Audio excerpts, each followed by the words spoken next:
costs of post-secondary education with the news that costs continue to go up, have gone up exponentially, and will continue to, and how students can afford post-secondary education. Yeah, the projections over the next 4 years are looking, at an annual increase on average of about 13%. It's serious. We want to help you plan.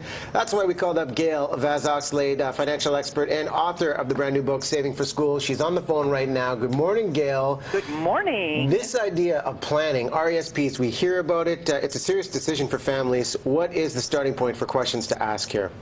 Well, the first thing you need to do is make sure that you are buying the right kind of RESP, because there are three kinds. There is a group RESP, there's an individual, and there's a family plan.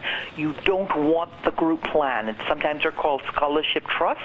The government did a survey some time ago that showed that the fees associated and the terms associated with group plans are far higher or less flexible. So just, run in the other direction. Go to your local financial institution. Open up an individual RESP, or if you have more than one, get a family plan. Okay, I'm so relieved you said this, because I'm not so savvy on the RESP, but I'm one of those parents that's like, okay, I need to get this. As soon as my son was born 6 years ago, I went to my local financial institution, got one, and I have no idea how it works. Can you help me out with that? Sure. What happens is you put money in, and for every dollar you put in up to an annual limit, the government will give you 20 cents in the Canada Education Savings Grant.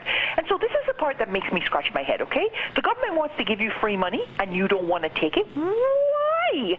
Why would you pass up on the free money? So, you put $1,200 in to an RESP. That's just $100 a month. Surely you can find $100 a month. Right? That's what I do. Will give you $240 back. Where else can you get a 20% return guaranteed? There you go. Okay, so Gail, let's talk about how much. What are limits for the RESP in terms of contributions, and then what are the requirements for frequency of these contributions that families are signing up? Okay, so this is the thing about individual versus group plans, okay? The group plans have requirements for frequency, but the individual don't. You can put money in whenever you have it.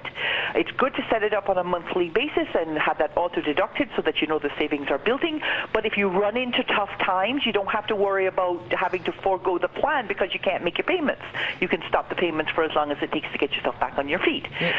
There are limits in terms of how much you can put in. There's a lifetime limit of $52,000 that can go in, but you would not put a huge amount in at once because you want to make sure you're taking advantage of those grants. And so the most you should put in any year is $2,500 unless you have a year that you didn't contribute, in which case you can catch up 1 year.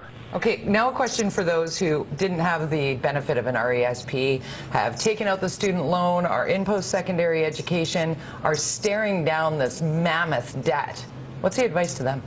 Well, the first thing you need to do is get your head wrapped around the fact that you have to get this debt paid off. If you use the minimum payment that the student loan system gives you, you will be in debt for a decade or more, and you will pay twice for your education.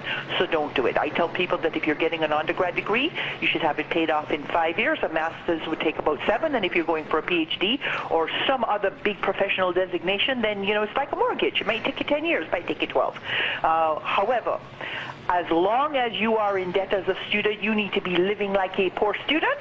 Stop thinking that just because you got a job, you can go off and buy everything in sight.